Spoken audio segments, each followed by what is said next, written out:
a compartir y ustedes me dicen si pueden visualizar mi pantalla, por favor.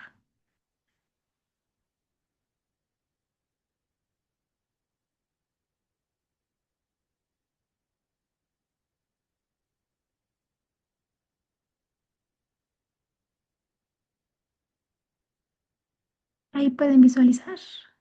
Sí, maestra. Ok.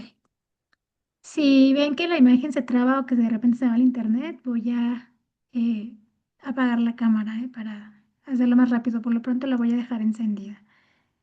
Bueno, primero quiero agradecer mucho la invitación a estar en este diplomado con ustedes. Es un gusto compartir un poquito de lo que se va trabajando o de información que sabemos que le puede servir a más colegas enfermeros en esta parte disciplinar. Entonces, el tema que se me invitó a dar, a compartir con ustedes, por ahí lo mencionaba el maestro Dani, es sobre el estado del arte en la investigación en salud mental, puesto que este diplomado trata sobre la atención de la salud mental en esta parte de primer nivel, ¿no? De la comunidad. Entonces, para poder iniciar, es importante que nosotros entendamos cuál es la competencia, bueno, que por ahí me compartieron los organizadores de este diplomado, que la intención de este tema es generar en ustedes la competencia de usar hallazgos científicos para mejorar la atención profesional. Por ahí el maestro Dani me hizo favor de compartirme más o menos qué temas han estado viendo desde el inicio de su diplomado y ahora es importante que vayamos viendo la importancia del uso de lo que ya existe en el mundo, ¿sí? Sobre los temas que deseamos trabajar. Y de aquí es importante que yo les pregunte de forma inicial qué entienden por estado del arte. Si alguien lo ha escuchado, si sabe más o menos de qué trata, si a lo mejor ya ha tenido la oportunidad de realizar algún estado del arte, de leer alguno ya publicado, pero que nos digan qué entienden por estado del arte, porque la verdad, la primera vez que yo lo escuché sonaba como muy poético. Entonces, no sé, maestro Dani, ya estoy en oportunidad de encender sus micrófonos. Sí, maestra, pueden encender los micrófonos y en caso de que escriban, igual yo puedo hacer lectura en caso de que usted no los pueda visualizar.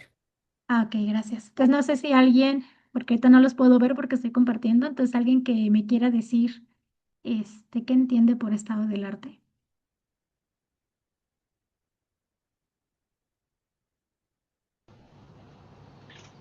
Buenas tardes, doctora. Buenas tardes, adelante. Pues efectivamente el término, los términos evocan así como todo lo que tiene que ver con lo artístico. Sin embargo, pues es algo así como una investigación, pues con cierto orden que va hacia el estudio de una información acumulada, o sea, varios temas sobre un concepto específico o un tema específico. Ok, Gracias. muy bien, Beatriz, muchas gracias. Sí, mucho hay de cierto en lo que nos comparte. ¿Alguien más que me quiera decir qué entiende por ese término de estado del arte?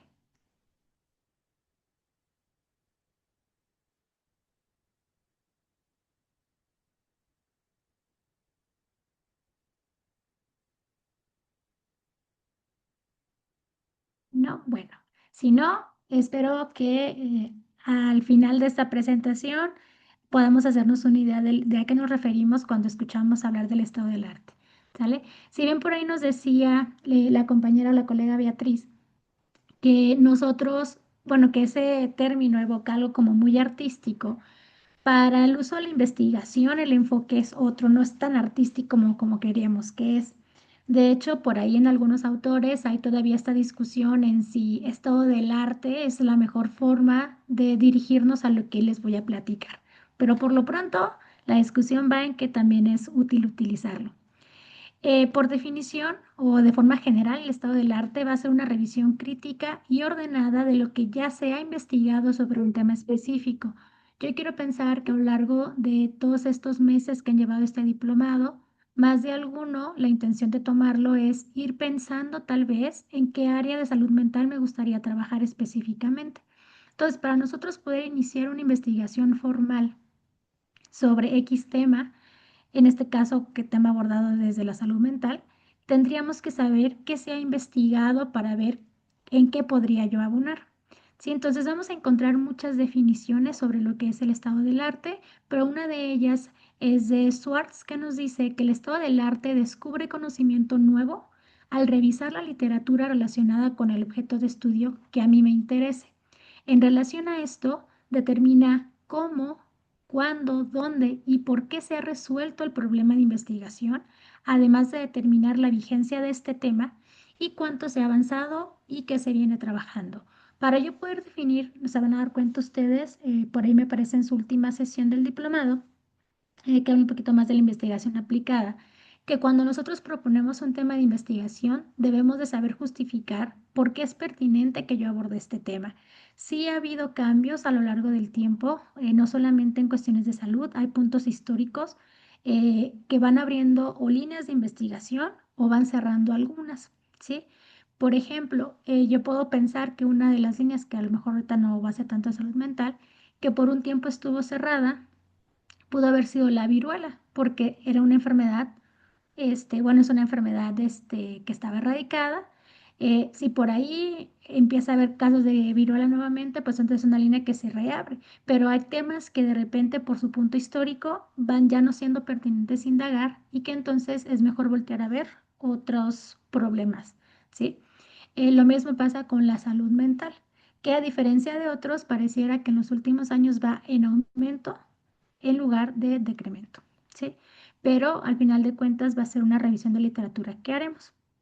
Sin embargo, tenemos que saber que el objetivo de un estado del arte de forma general es determinar qué se sabe de forma general sobre lo que me interesa investigar, cómo se ha llegado a saberlo, y esta parte de cómo se ha llegado a saberlo va en el sentido de qué enfoques se han trabajado. Hay temas que se han trabajado mucho desde un enfoque cuantitativo y que a lo mejor valdría la pena abordarlo, esa misma temática, desde un enfoque cualitativo, ¿sí? Hay muchos métodos que se pueden utilizar, a lo mejor sí, mucho enfoque, digo, mucho desde el enfoque cualitativo se ha hecho en cierto tema, pero a lo mejor desde ciertos métodos valdría la pena indagar sobre un nuevo método desde la parte cualitativa, ¿sí? O también desde ciertos diseños, ya sea, tenemos mucho de repente de algunas enfermedades crónicas en cuestión de estudios descriptivos, pero a veces necesitamos ir más allá y empezar con estudios más correlacionales o de intervención.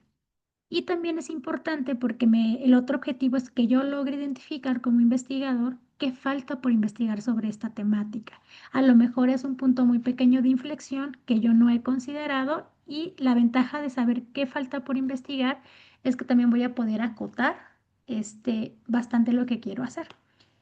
No nada más es qué falta sobre la misma, digamos, si estoy trabajando con alguna patología, sobre la patología, a lo mejor falta investigar ese mismo tema, pero en una población diferente o en un contexto distinto, ¿sí? Pero eso solo lo obtengo a través del estado del arte. Entonces, este estado del arte, al final de cuentas, va a permitir que el investigador se pregunte, insisto, qué tanto se ha investigado, quiénes han investigado sobre este tema, qué vacíos existen, qué logros se han conseguido, desde qué dimensiones y qué aspectos faltan por abordar. A veces yo puedo darme cuenta que no voy a descubrir el hilo negro, ¿sí? De un tema en particular, pero sí puedo desde mi investigación reforzar conocimiento ya existente. Por ejemplo, ¿qué logros se han conseguido? A veces, por ejemplo, ahorita que estamos nosotros cursando un doctorado, vemos la importancia de que a veces te preguntas, ¿no? Desde la parte más experimental, bueno, voy a hacer una intervención o yo quiero trabajar o investigar sobre una intervención para X situación. ¿Valdrá la pena hacer una nueva o tendrá mayor valor si yo replico una que ya tuvo buenos resultados para ver si realmente funciona en todos los contextos? Entonces, desde ahí yo puedo partir para ver si hay un logro evidente, ver cómo desde mi investigación puedo abonar a que eso todavía tenga mayor relevancia, ¿sí? Porque si no, vamos por la vida queriendo hacer cosas nuevas y nunca concretamos nada, bueno, ¿no? Ahora, es importante saber diferenciar entre otros términos muy comunes en investigación y que tal vez ustedes también hayan escuchado, que pudieran parecer que son iguales que el estado del arte. Y tenemos dos de ellos, que son los antecedentes y el rubro del marco teórico, que a veces lo encontramos como marco teórico conceptual. Ahora, ¿cuál es la diferencia? Aquí les pongo, cuando estaba pensando, bueno, qué imagen colocar, esto me vino luego a la mente porque a veces a lo lejos pareciera ser casi lo mismo y hay uno o dos detallitos que es lo que la diferencia, ¿sale? Entonces, esto es importante porque cuando ustedes estén haciendo no nada más un estudio o estamos estudiando en el pregrado, que sería el nivel licenciatura, sino cuando estamos haciendo una maestría o ya estamos en algún doctorado, bueno, tal vez la tesis que tengamos que hacer tendrá algunos de estos elementos. No siempre tienen los tres, no siempre se prioriza el estado del arte. A veces dependerá del comité que decida de ese programa educativo qué es lo que te va a pedir, ¿no? Pero es importante que nosotros sepamos la diferencia. Cuando nosotros estamos hablando del apartado de antecedentes, esto suele ser solamente un resumen de estudios previos y que yo considero que son relevantes para mi investigación. Y van a ser relevantes porque van a ser en el sentido de lo que yo quiero investigar. Si yo quiero investigar la depresión en los adolescentes, yo voy a buscar antecedentes que ha habido sobre o qué estudios han sido relevantes investigando depresión en adolescentes. ¿Sí? Y muy probablemente me voy a ir más por estudios que tengan un método similar al mío. ¿Sí? Eh, y es meramente descriptivo. O sea, yo voy a poner tal autor y colaboradores, hizo ese estudio, se encontraron esos resultados, quería medir esto, se obtuvo esto. Yo no voy realmente a juzgar o a criticar o a analizar si estuvo bien hecho, si estuvo mal hecho. Simplemente lo voy a colocar como un antecedente que existe, ¿sí? Previo a lo que yo voy a hacer. En el marco teórico, por otro lado, o que a veces vemos como marco teórico conceptual empírico, bueno, entonces aquí la diferencia es que vamos a desarrollar, explicar un poquito más las teorías y modelos y aquellos conceptos claves que van a darle sustento a este estudio. Si yo voy a hacer una adaptación de alguna intervención o voy a crear una nueva intervención, bueno, el marco teórico va en función de decir qué teorías le dan sentido y dirección a esa intervención que yo quiero proponer. ¿Sí? ¿Es una teoría enfermera o es una teoría de la sociología o es una combinación de ambas? Puedo yo ahí colocar si hice una superestructuración teórica, sí, que luego generaría por ahí teorías de rango medio de situación específica, por ejemplo, que seguramente han leído algún documento que la contenga. Y yo voy a centrarme más en describir esas teorías, ¿sí? Esos modelos. Y además voy a colocar o a profundizar en cómo se han modificado o cómo se han eh, abonado en el tiempo los conceptos clave que le van a dar sentido a mi investigación. Si yo voy a trabajar con depresión en adolescentes, pues yo voy a profundizar en qué es la depresión, de dónde viene el término, sí, qué es lo que se incluye, cómo se alimenta. Y también voy a abordar qué es un adolescente, lo voy a definir, o sea, lo voy a delimitar. Entonces, eso lo vemos mucho más marcado en estos marcos teóricos. ¿Sí? En contraste con el estado del arte, que va a integrar sí antecedentes porque voy a revisar lo que existe, o sea, que se ha investigado al respecto, pero también voy a incluirle un análisis crítico, ¿sí? Sobre aquellas tendencias y para poder yo identificar qué vacío se genera, ¿sí? Qué vacío hay en el conocimiento, qué estudios me pueden indicar una controversia. A veces tenemos estudios que marcan resultados opuestos. Y ahí viene una crítica sobre por qué. Sí, fue una situación en el método, fue una mala selección de los participantes, fue una situación del contexto, algo se descuidó, sí hubo limitaciones. Entonces, en esta parte del estado del arte, sí voy haciendo un análisis muy crítico y este análisis sobre estos antecedentes me va a permitir ver la oportunidad de dónde puedo yo o dónde valdría la pena más que yo como investigador interviniera desde mi tema de investigación, ¿sí? El estado del arte, por tanto, es mucho más sintético y sobre todo se fomenta la argumentación y no se espera un estado del arte descriptivo porque entonces sería una descripción de antecedentes, ¿sí? Que es lo que decíamos, ¿no? Tal cual voy separando los estudios, pero no precisamente los voy correlacionando en la interpretación. Y aquí sí nos piden que hagamos ese análisis crítico de todo lo que yo voy encontrando para ir creando un todo. Dentro de las funciones que algunos autores manejan sobre cuáles son las funciones o por qué existe por ahí el estado del arte, bueno, una es que me va a permitir ayudar a contextualizar el estudio que yo quiera trabajar. Va a ubicar la investigación que ustedes estén haciendo dentro de lo que ya existe, ¿sí? Eh, y va a mostrar sobre todo su dominio del tema. Eso va a permitir que ustedes conozcan en profundidad el campo en el que están incursionando y que se demuestre que ustedes no empiezan de cero. O sea, insisto, realmente, sobre todo en ciencias sociales, que trabajamos con conducta, que es en el caso luego de enfermería, si bien algunos trabajan muy de forma aplicada, bueno, muchos lo hacemos sobre todo en salud mental, desde la parte conductual. Y entonces ahí es darnos cuenta que partimos de algo, o sea, ya hay unas bases de las cuales partimos y entonces me va a ayudar a tener un panorama general de lo que existe. Eso me va a dar más conocimiento del tema y más poder de justificar por qué quiero hacer lo que quiero hacer. Esto me va a ayudar a identificarte entonces la otra función, identificar el vacío del conocimiento.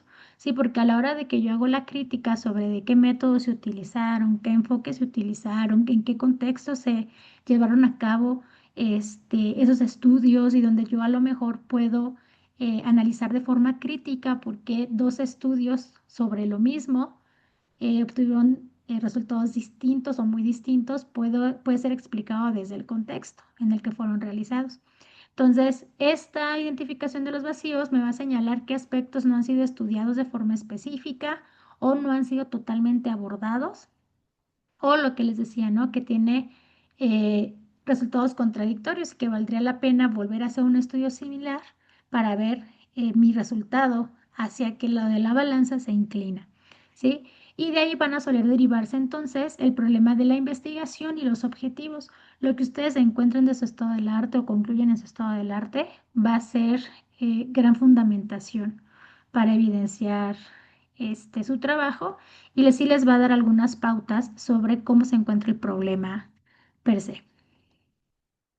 Otra de las funciones es justificar lo que les decía, la relevancia y y eso es importante en la justificación porque no solamente les va a dar los motivos, sino que además les va a dar la justificación sobre por qué van a usar cierto enfoque, por qué van a usar cierto método y por qué lo van a abordar de la forma en que lo van a abordar, que va a la par con la cuarta función, que es orientar el diseño metodológico, ¿sí? Entonces, ustedes van a, lo que les decía, ¿no? A lo mejor pueden ver estudios o temas que se han abordado totalmente de forma cuantitativa y ustedes pueden decir, es que no hay nada cualitativo, no hay nada desde donde yo pueda ver el sentir o el por qué o entender el por qué está sucediendo desde la voz de la persona. Entonces, eso puede ser razón suficiente para justificar que su estudio es relevante, va a abonar algo que no, de lo que no existía. Y el diseño metodológico, pues ya van a ver qué instrumentos se han utilizado, qué tipo de muestras, en qué contextos, y entonces ustedes van a poder darse cuenta que esos estudios van a servir como base para saber cómo se tendría que orientar de forma adecuada su estudio. ¿Sí? Puede haber algunos casos donde ustedes evidencien que un instrumento se utilizó y que a la hora de que vemos las conclusiones y qué fue lo que midió, nos damos cuenta que no era la mejor forma de haber medido esa variable que yo quería. Entonces, valdría la pena ahí saber que no es ese instrumento el mejor y buscar alguna otra opción. ¿Sí?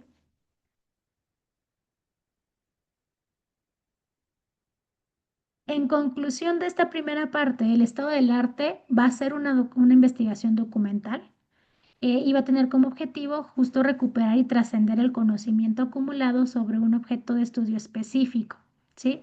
Este estado del arte, por tanto, va a posibilitar la comprensión crítica sobre el conocimiento de un fenómeno en particular que sea de su interés, con el fin de generar nuevos conocimientos y nueva comprensión sobre esa realidad.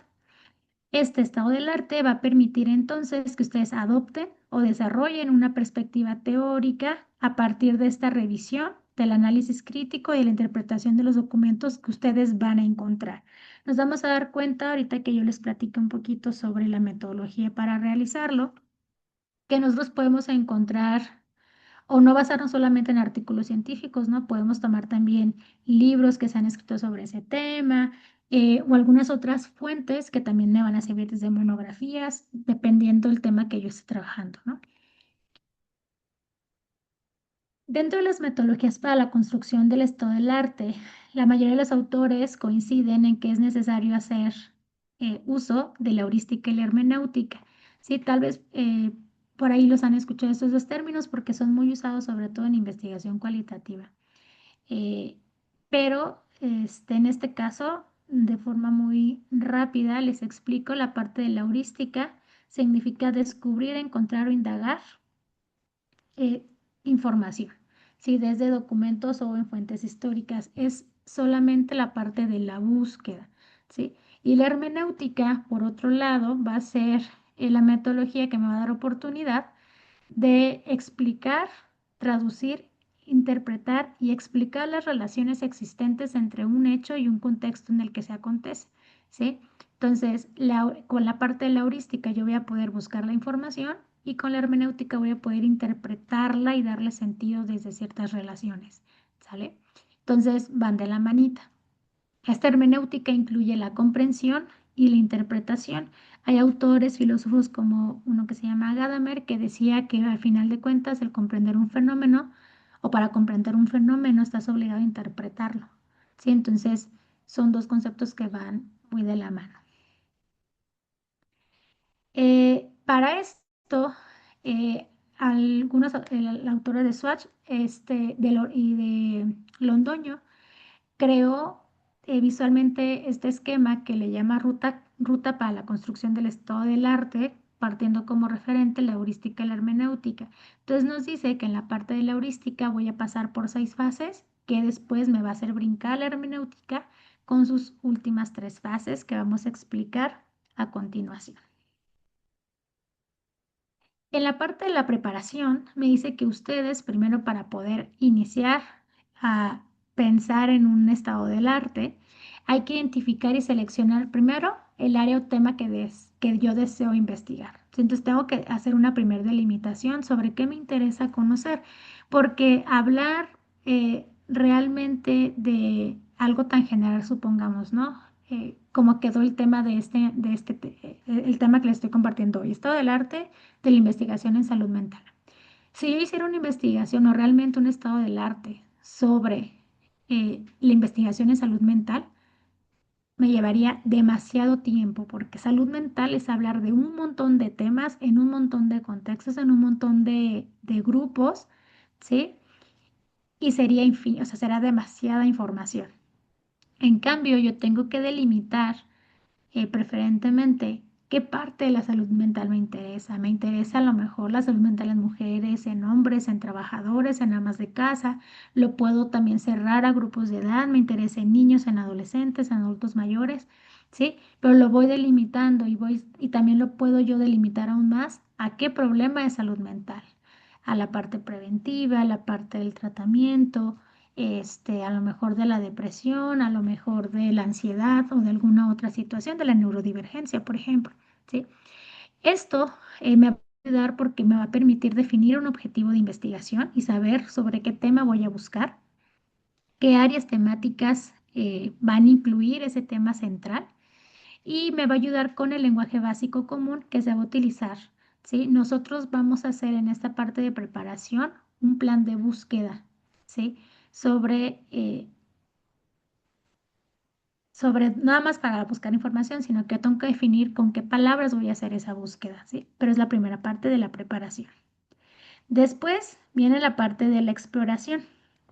Y en esta parte de la exploración viene la lectura analítica y comprensión del problema para precisar la necesidad de información que se requiere. Fíjense bien, aquí nosotros, en estos 6 pasos, al final de cuentas, sobre todo esta primera parte, se va a enfocar solamente en la búsqueda, en la búsqueda. La recomendación aquí es que ustedes cuando hagan la búsqueda traten de utilizar fuentes confiables, Sí, ahorita estamos en una era de tecnología abrumadora y eso tiene sus ventajas y sus desventajas. Yo creo que la gran ventaja es que ahora están más cerca del conocimiento, están más cerca de la información. No sé si ustedes a las instituciones en las que laboran tengan algún acceso a bases de datos, pero para quienes trabajan en universidades normalmente sí las hay. Y hay algunas otras bases que son de libre acceso. Entonces, es importante que cuando ustedes hagan la planeación para la búsqueda o en la parte de la preparación, definamos en dónde voy a buscar. Sí, tratemos siempre de que sean bases de datos donde yo pueda eh, visitar varias revistas, porque a veces, o de que ya estén eh, vertidas ahí varias revistas, porque si no, entonces la búsqueda puede ser mucho más difícil. La fuente que está a la primera mano de todos, yo creo, me atrevería yo a decir que es Google Académico, no el Google general, sino si hay que poner Google Académico para que haya por ahí ya un filtro inicial. Y también podemos buscar en otras, ¿no? De repente tenemos EBSCO, tenemos PubMed, que también por ahí es libre, sí, que por ahí estaban, me parece que el presidente Trump intentando retirar. Sí, tenemos otras como Cielo, tenemos varias bases de datos, ¿no? Siempre podemos buscar también en los repositorios de las universidades y en los repositorios de los institutos de investigación. En esta segunda fase, entonces les decía, vamos a empezar una lectura analítica para buscar la comprensión del problema y ver eh, qué necesidad, qué información se va a requerir buscar más a detalle, ¿sí? Dentro de este documento. No nada más decirnos a leer las conclusiones, sí vamos intentando leer todo el documento para saber cuál es la parte más importante. De ahí la tercera fase, que es la descriptiva, tiene el fin de hacer una extracción de unidades de análisis del material que yo estoy encontrando. Cuando hablamos, aquí vamos a encontrar eh, unidades de análisis y vamos a encontrar por ahí también como las categorías, ¿sí? Piensen que tengo un poquito de acercamiento con la investigación cualitativa, es que las unidades de análisis van a ser frases muy cortas o específicas que me van a alimentar categorías mayores, ¿sí? O un término mayor. Entonces vamos de la lectura, vamos a extraer esas unidades de análisis y vamos a buscar datos pertinentes y someterlos a un proceso de revisión, reseña y descripción. O sea, voy a estar criticando esa información que yo estoy encontrando. Aquí nos vamos a enfocar en buscar los referentes disciplinares y teóricos en las que se basó ese trabajo que yo estoy leyendo, qué autores han trabajado, o qué autores van haciendo o refiriendo esa investigación. Y eso es importante porque al final de cuentas, al final de un estado del arte, ustedes también van a poder identificar quiénes son los expertos en la temática que ustedes quieren trabajar, lo que va a permitir de forma posterior buscar directamente esos autores para ver qué más han abonado a esa temática. La mayoría de los investigadores de ese nivel tienen una línea de investigación muy específica, entonces después es muy enriquecedor buscarlos ya de forma específica. Después voy a buscar también las delimitaciones espaciales, temporales y contextuales. Voy a ver por qué no puedo trabajar con poblaciones más grandes, por qué a lo mejor su muestra fue muy pequeña, por qué no puedo aplicar los cuestionarios o los instrumentos de forma presencial, ¿sí? Vamos a ver todas esas delimitaciones que tuvo, eh, que va a tener la persona, ¿no? ¿Cómo lo fue encuadrando?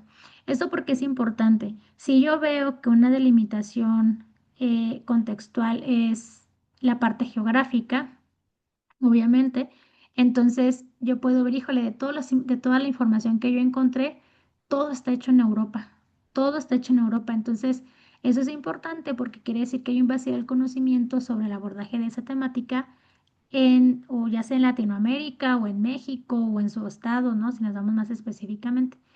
Entonces, eso es importante. Ahora, aquí por eso lo leemos a detalle. Normalmente cuando ustedes hacen una búsqueda inicial de información, casi nunca buscamos solo en español, porque la mayoría de la información o de la ciencia, desafortunadamente, se publica en inglés. Entonces, tenemos muchos colegas mexicanos que publican sus investigaciones hechas en México, pero para tener un mayor alcance de lectura las publican en revistas eh, inglesas, ¿sí? O donde se publique en inglés. Entonces, no porque esté en inglés significa que no fue hecho en México. Muchos sí son hechos aquí. Entonces, voy a buscar la delimitación que me mencione. Y voy a enfocarme también en qué diseños metodológicos se utilizaron, porque recordemos que eso también va a ser una justificación, el por qué yo voy a utilizar cierto diseño metodológico, ¿sí? Entonces, yo voy como resaltando todo eso posterior a la exploración o la lectura crítica que hice. Después voy formulando ideas generales a partir de la información que yo ya encontré, ¿sí? Voy a ir a darme cuenta y voy a ir atando cabos sobre cuáles son como las ideas bases de los artículos que yo he revisado, en qué se enfocan. Por ejemplo, yo estuve trabajando, bueno, estoy trabajando todavía con la prevención de la depresión postparto en adolescentes. Y cuando yo estaba leyendo la mayor parte de la información al inicio, ¿sí? Yo encontraba que había mucha información sobre la prevalencia, ¿sí? Mucha información sobre el abordaje cualitativo, sobre qué se siente haber sufrido depresión postparto, eh, pero no tanto en este grupo de edad, sí, porque yo lo busqué primero de forma general, no específicamente en adolescentes, y vi que había mucha más información en mujeres adultas que en adolescentes de este tipo, y había muchísima información sobre la prevalencia, pero había muy poca información, sobre todo en México, sobre intervenciones que buscaran la prevención, ¿sí? Y sobre todo intervenciones, además, que pudieran funcionar, ¿no? O sea, ni siquiera habíamos llegado a ese nivel de se hizo y se cree que funciona, o sea, ni siquiera había información al respecto. Entonces, tú vas generando conforme lees y acomodas la información, vas identificando estas ideas generales que se manejan en todos los estudios y vas sacando tú algunas como pequeñas conclusiones. Después viene la parte de la recolección. Esta parte de la recolección va en función de la organización de la información. Eh, Esta metodología propuesta con estas fases nos sugiere que la información se base o se pase a fichas bibliográficas. La realidad es que actualmente hacerlo en fichas bibliográficas, al menos que seas una persona muy visual o que necesita anotar para tener mayor retención, te puede funcionar. O sea, a este grado tú pondrías por cada ficha bibliográfica, en lugar, aquí pues esta que da, como las que estábamos antes para los libros, tú tendrías que poner una ficha por estudio, por artículo y poner la parte más importante, ¿no? ¿Qué autor tiene? ¿Cuáles son sus principales hallazgos? ¿Cuál fue su objetivo principal? ¿En qué población se utilizó? ¿Con qué diseño? ¿No? La parte más importante que estoy yo analizando. La realidad es de que ahora, con el uso de la tecnología, normalmente como hacemos esta fase de recolecciones a través de una matriz de datos y lo hacemos por ejemplo, muy comúnmente usamos Excel. Si en Excel tú puedes poner cada columna con la información que necesitas y vas vaciando cada artículo ahí, ¿sí? Entonces, esa es una forma muy útil de organizar e ir viendo este, toda la información que estás obteniendo. De ahí, una vez que tienes organizado toda la información que tienes, vamos a seleccionar qué me hace falta o si ya es suficiente con la búsqueda. O sea, si yo ya la puedo cerrar o si todavía hay información que, que puedo seguir obteniendo. Sí, veo que todos los rubros estén llenos, sí, que no haya dejado información sin llenar. Casi todos con fines de publicación, normalmente los artículos tienen un mínimo de información por reportar. Entonces hay datos que sin problema pueden llenar, ¿sí? Pero aquí voy seleccionando si creo que ya fue suficiente de la revisión bibliográfica o si creo que puede haber algo más. O sea, hubo alguna fuente que no visité. Y con esto termino la primera fase. Después viene la segunda fase de la hermenéutica que inicia con la interpretación. Entonces, aquí, una vez que yo ya tengo toda esta matriz de datos, ya tengo mis documentos bien evidenciados por estas áreas temáticas, que estas áreas temáticas son como las categorías que les mencionaba, ¿no? Porque aquí en esas áreas temáticas se incluyeron unidades temáticas de manera integrada y esto va a permitir ampliar el horizonte de estudio por las unidades de análisis que les menciono y proporcionar datos nuevos integrativos por núcleos temáticos, ¿sí? Yo voy a poder darme cuenta si lo que estoy viendo así de forma general es prevención, si todas las unidades que yo estoy viendo me hablan de tratamiento específicamente, si algunos me hablan de algún grupo vulnerable en particular, ¿sí? O de cómo es que se va dando, ¿no? También puedo decir, híjole, la mayoría, eh, para la parte de la interpretación, puedo decir que la mayoría se centró en la parte de la prevención, ¿no? Porque en la mayoría fueron las unidades o las palabras que resaltaron, ¿sí? Y voy interpretando esta información que yo encontré, también desde la parte de resultados. Una vez que yo analizo y que este análisis crítico me va a decir, híjole, pero ¿por qué a este obtuvo tal situación? O mira, ¿por qué este estudio si tiene unidades similares, objetivos similares, tuvo este, resultados totalmente contrarios? Bueno, entonces ahí me voy a analizar el contexto, me voy a analizar el diseño que usaron. Entonces, vengo con esta parte de realmente criticar lo que se está haciendo y encontrar las relaciones entre la información que estoy obteniendo. Y esto me permite empezar la construcción teórica. La construcción teórica es tal cual el armar el documento del estado del arte, ¿sí? Es donde yo ya voy poniendo, bueno, que el estado del arte con respecto al diseño, ¿no? Y ya voy hablando de qué diseños encontré, por qué los encontré, este, en qué eran similares, en qué eran muy diferentes, cuáles tuvieron buen resultado, cuáles no. Entonces lo voy armando ese estado del arte y esta fase es tal cual ir haciendo el documento. Aquí lo que tenemos que verificar es que el documento pues esté escrito de forma lógica,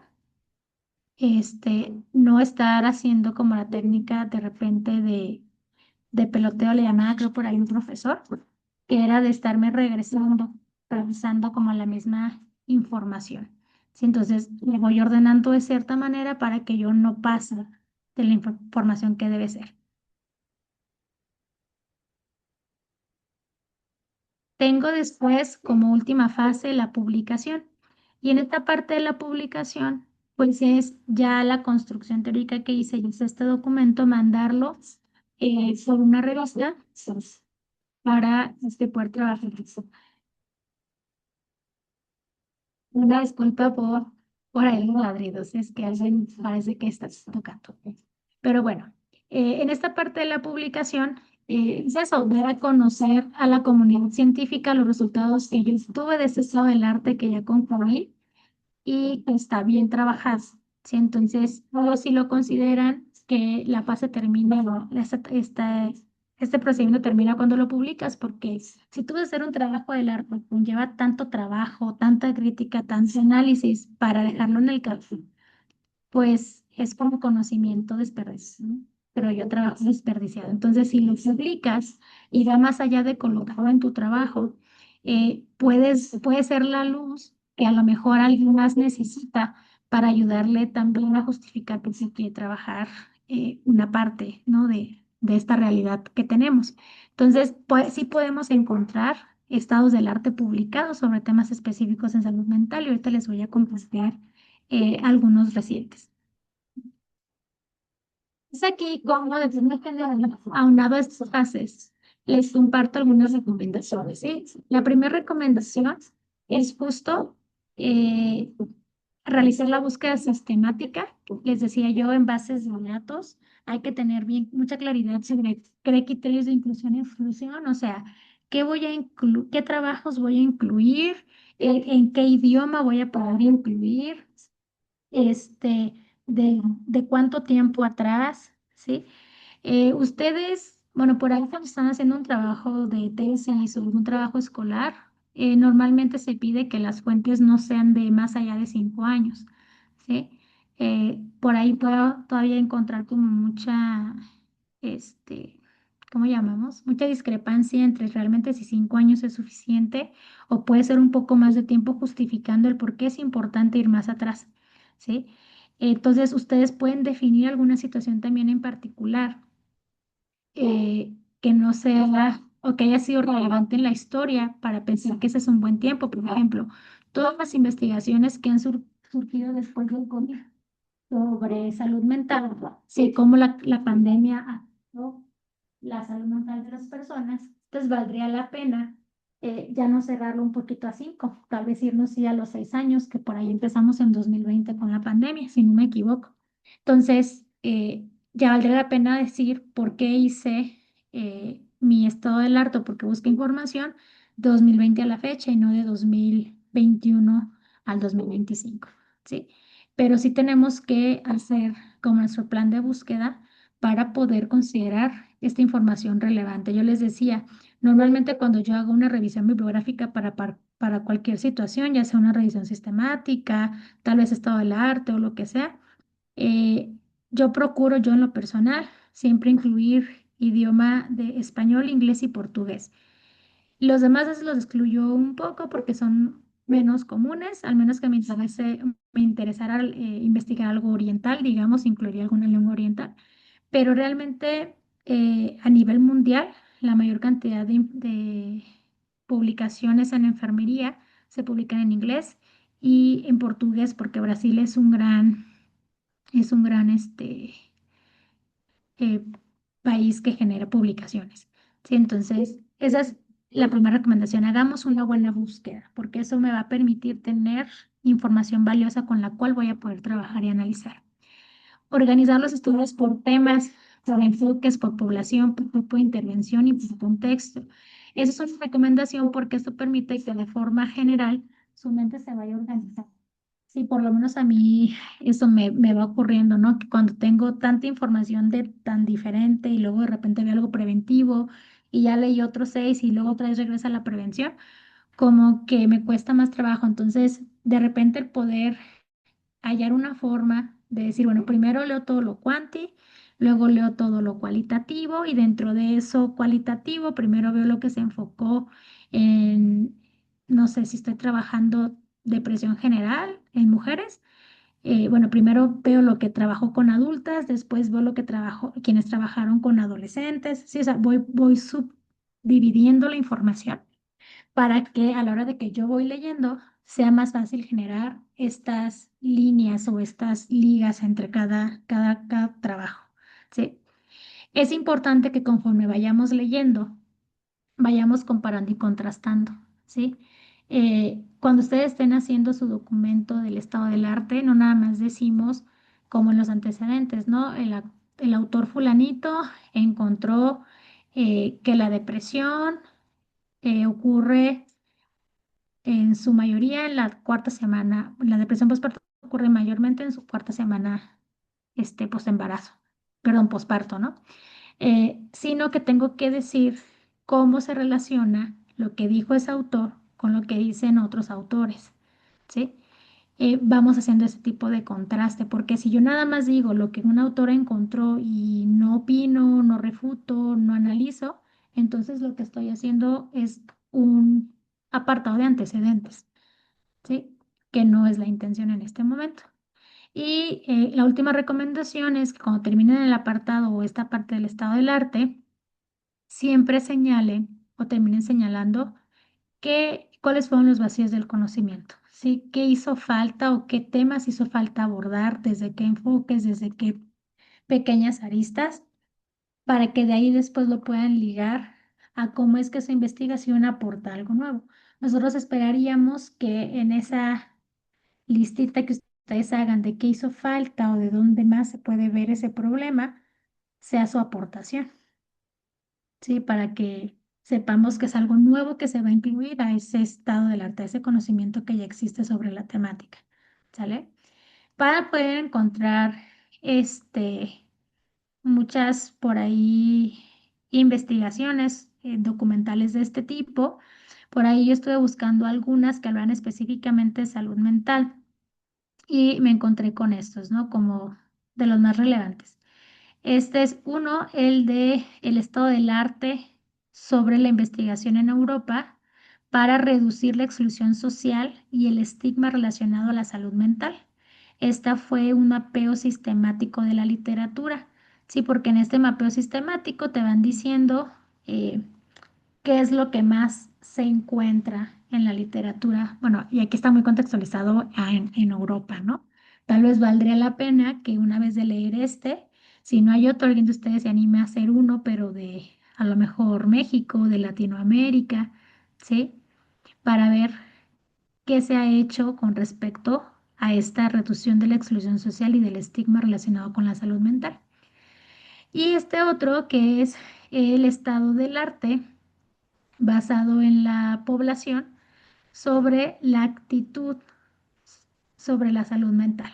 ¿Sí? La actitud en investigación sobre la salud mental. Esta es una revisión también, la convierte en revisión sistemática por seguir unos pasos un poquito todavía más,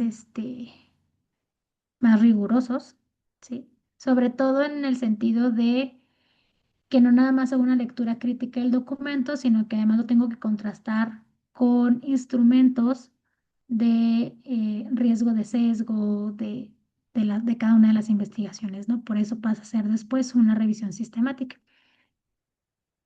Y otro de lo que les quería platicar antes de terminar con este tema, que ya estamos en lo último, ¿sí? Es mencionarles que, bueno, a veces un buen ejemplo o un buen ejercicio de antes de hacer un estado del arte es poder hacer de forma general un mapeo sobre qué temas se trabajan sobre el área que a mí me interesa.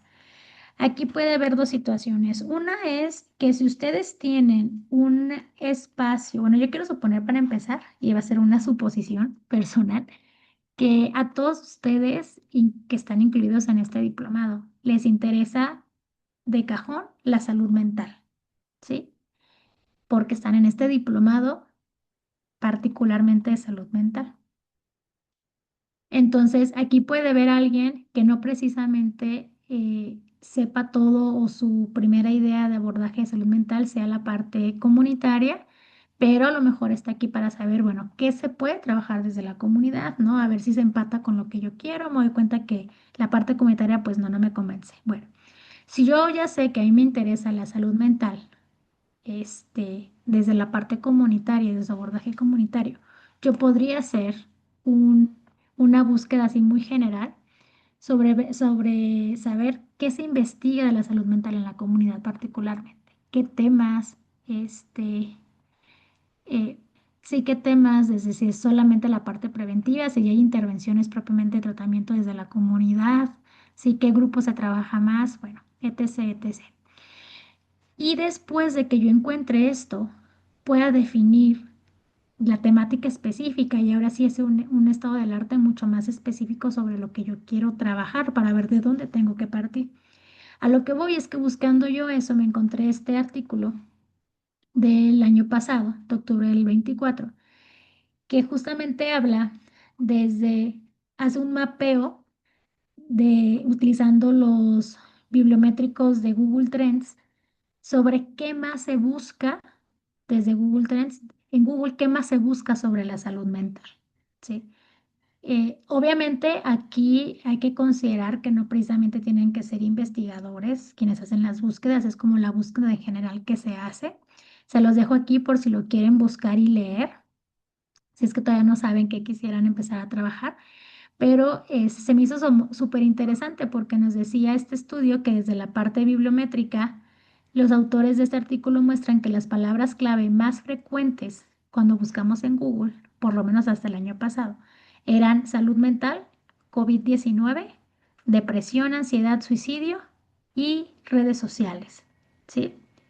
Pero eh, es como muy general, pero sí te da una idea de qué es lo que más se está buscando, o sea, qué es lo que a la gente le interesa saber más sobre la salud mental, ¿sí? Y al final este artículo, cuando hace esta revisión de análisis de contenido, que es como un acercamiento cualitativo desde los bibliométricos, identificó 6 grandes temas, sí que valdría la pena ahondar un poquito más después porque es lo que más se busca. Es uno, el impacto económico social de la salud mental, abordando desempleo, crisis financieras, discriminación, cambios de humor colectivos, que eso es bien interesante, sobre todo ustedes que quieren eh, o están interesados más en la parte comunitaria, ¿sí? Poco se habla desde lo colectivo, luego en salud mental. Eh, y bueno, otro es la salud mental en emergencias de salud pública, como lo fue el caso de COVID-19. Sí vimos mucho, yo lo noté, y ni siquiera estaba como abordando esos temas, pero sí noté bastante la cantidad de artículos en salud mental que surgieron post-COVID-19 y que a la fecha todavía surgen, ¿no? Tuvimos sí yo pues que trabajo en la parte docente, sí vimos un aumento muy drástico en la salud mental, tanto de profesores y estudiantes, posterior a COVID-19, por la parte del aislamiento, no nada más la enfermedad, sino por el impacto del aislamiento. Y aquí vemos temas como el insomnio, suicidio, bienestar y efectos del confinamiento, como les comentaba. Vemos como un tercer eh, tema importante a abordar la conducta en líneas de interés público, porque se utilizaron búsquedas en Google como indicador de preocupación, estrés o búsqueda de información sobre la salud mental. O sea, hay gente más preocupada por su salud mental. Entonces, también ustedes no me dejarán mentir, ¿no? Yo, la verdad, nunca había escuchado, ustedes me dirán que a lo mejor sí es diferente, pero yo no recuerdo haber visto en compañeros psicólogos que antes de pandemia ofertaran sus sesiones virtuales. No era algo común, pero posterior a la pandemia eh, lo veo más común. De hecho, yo conozco psicólogos que ya no consultan de forma presencial, consultan exclusivamente virtual. Entonces, eso también es algo importante porque modifica la relación, modifica la dinámica, ¿no? Del abordaje. Trastornos y tratamientos específicos, dentro de los que destacan ansiedad, depresión, suicidio, consumo de sustancias, que ojo, curiosamente, consumo de sustancias iba un poco a la baja en cuestión de estudios, ¿eh? Esquizofrenia, TDAH, trastornos de alimentación y uso de psicofármacos. Y esto no lo digo como una generalización, ¿eh? Es como cuestión de lo que se ha visto en cuestiones bibliométricas, porque yo conozco grupos de investigación que se dedican exclusivamente a investigar sobre consumo de sustancias, pero sí se ha abierto más, yo creo que hubo una época en donde casi toda o gran parte de la información que encontrabas en investigación de salud mental era en consumo de sustancias. Y tenemos también políticas de salud pública y respuestas gubernamentales, también algo importante si trabajan desde la comunidad, leyes de salud mental, mandatos de mascarilla, estrategias frente a la pandemia, ¿sí? Cómo fue, y esto no nada más es el desarrollo de estas políticas, sino el impacto de las políticas que se tuvieron que generar, se han tenido que generar de forma específica. Y finalmente el otro tema que este estudio marca como algo importante es evaluar más los impactos o investigar más sobre los impactos psicológicos y sociales, sobre todo de la influencia en redes sociales, de la violencia armada, de las celebridades, del juego y del bienestar subjetivo y felicidad. Sí, yo creo que también ahorita no es secreto, nada más que no lo habíamos visto como en un estudio con cuestiones bibliométricas, como lo mencionan en este documento, eh, de qué más se buscaba, pero sí es un tema más recurrente hablar sobre la influencia de redes sociales por temas de autoestima, de falsa felicidad, del bullying cibernético. Fíjense que veíamos nosotros hace poquito en un encuentro docente, hablaban de la hiperconexión, ¿no? Y de los retos que en la parte educativa eso conlleva.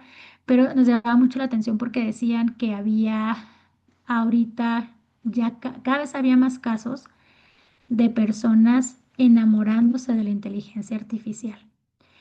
¿Y a qué nos referimos enamorándose? Bueno, por ahí nos decía el, el conferencista que ustedes se han dado cuenta seguramente que en varias redes sociales como en WhatsApp o así, ya hay un icono de inteligencia artificial que tú le puedes preguntar cosas.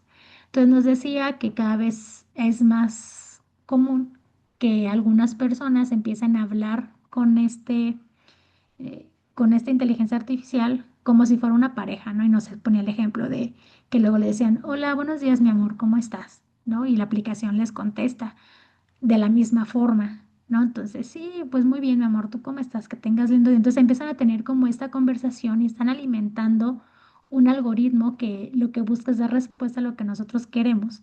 Entonces, en algún punto, es como si yo estuviera hablando con alguien a distancia, ¿no? Y eso me genera sentimientos, me genera, pues ciertas cosas que tal vez lo haría igual con la persona porque me responde con un lenguaje similar. Entonces decía que esto va generando nuevos problemas, psicológicos que atender, que abordar de los riesgos de esta parte de las redes. Y nos ponía también el ejemplo de que hay personas que utilizan inteligencia artificial, nombren el que ustedes quieran, ChatGPT, todo el que ustedes quieran, como terapeutas.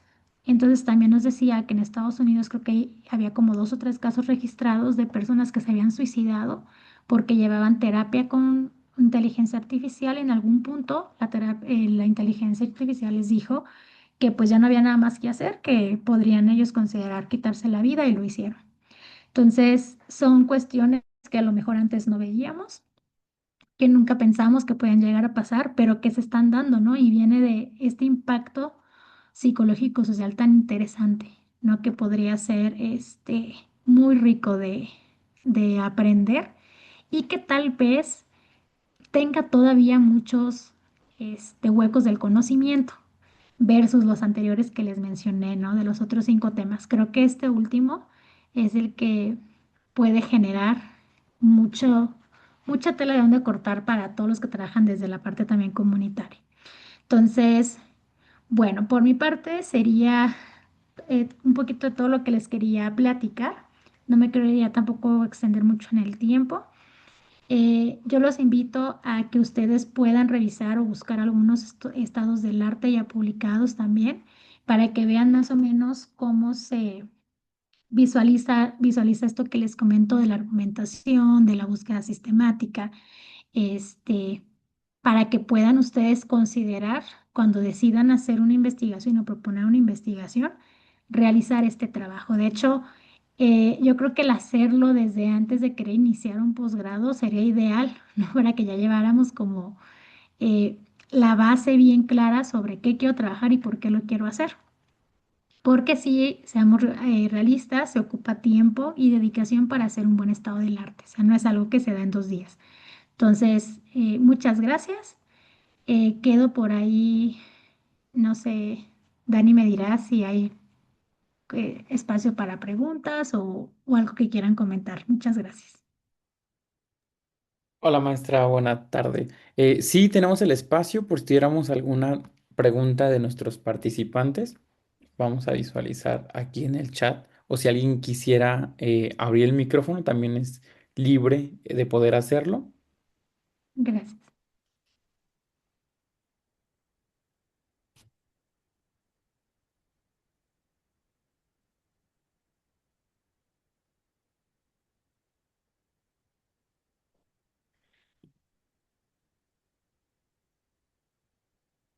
Aparecen algunas felicitaciones en el chat, maestra. Entonces, vamos a esperar a ver un ratito más para ver si aparecen algunas preguntas. Sí, sin problema.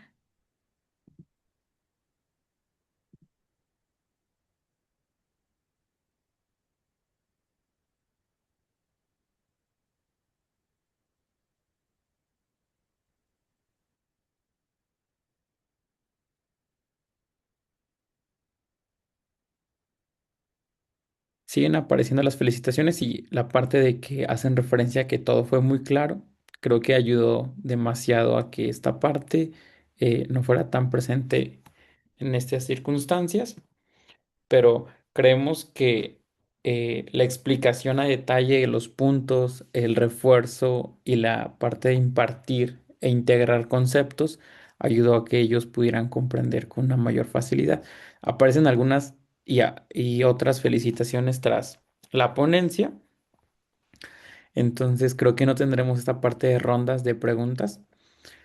Agradecemos, maestra, que se haya tomado el tiempo, ¿no? Le vamos a recordar a nuestra audiencia que las grabaciones se conectan en nuestro canal de YouTube, por si después usted quiere también visualizar algunos comentarios que los otros asistentes que no pudieron estar el día de hoy hacen después de realizar ver la grabación.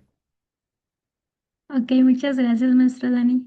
Bueno, pues entonces me despido, les agradezco mucho la invitación. Por ahí les dejé mi contacto si tienen alguna duda. Y pues éxitos, espero que de aquí y de este diplomado salgan ideas muy buenas para que puedan abordarlas desde su trinchera. Un abrazo a todos, muchas gracias. Muchas gracias, maestra. Le mandamos un fuerte abrazo. Hasta luego.